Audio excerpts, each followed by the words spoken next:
château a été construit par Sire de la Heuse en 1640 et ça n'allait que jusqu'au bâti, justement, jusqu'aux arêtes en grès que vous avez là. Et il a fait aussi dessiner les jardins à la française par Collinot, qui était le neveu de Lenôtre. On avait beaucoup de carrières de grès. On le retrouve beaucoup dans le bâti, tout comme la brique de Saint-Jean, qui était faite du côté de Dieppe, en soubassement et sur les côtés, sur les arêtes. Et c'est ce qu'on appelle du travail en bossage, tout simplement que les arêtes ne sont pas vives. Bon, la brique de Saint-Jean, elle a besoin de 2 cuissons. Et comme vous pouvez le voir, on a des petits croisillons noirs qui sont également de la brique. Si vous regardez bien, vous avez de la brique plus foncée que d'autres. Alors on obtient la brique noire de 2 façons. Soit avant la 2e cuisson de la brique, on rajoute une bonne poignée de sel dans le four, ça ravive le four, ça réchauffe et ça brûle la brique. Ce qui nous donne de la brique très noire, de la brique qui est donc comme brûlée et qui est donc plus fragile. C'est pour ça que sur l'autre pignon, on la voit presque plus. Parce qu'avec les intempéries, elle est un petit peu grignotée. Et celle qui est plus claire, c'est tout simplement de la brique rouge qu'on a peint en noir et au fil des années, qui est devenue plus claire, tout simplement.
En fait, c'est les galets.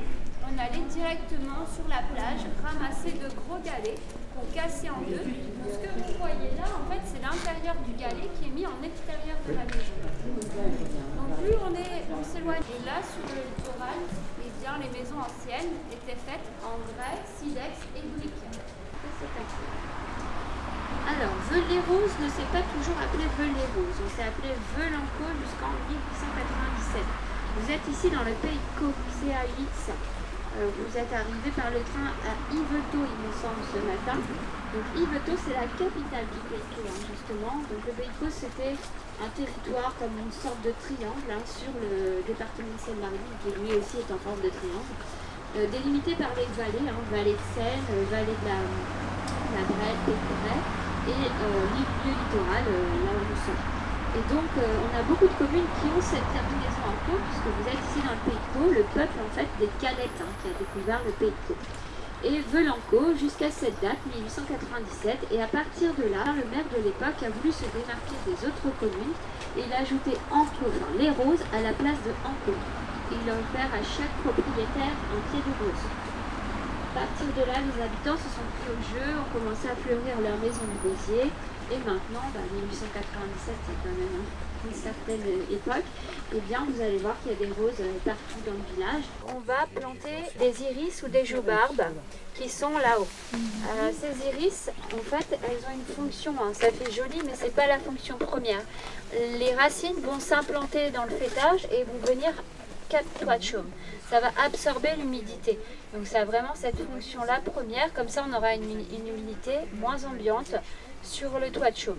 Si on met une sulfétière, ce sera plus humide, par contre ce sera plus solide, parce que là, avec la plantation, souvent les oiseaux...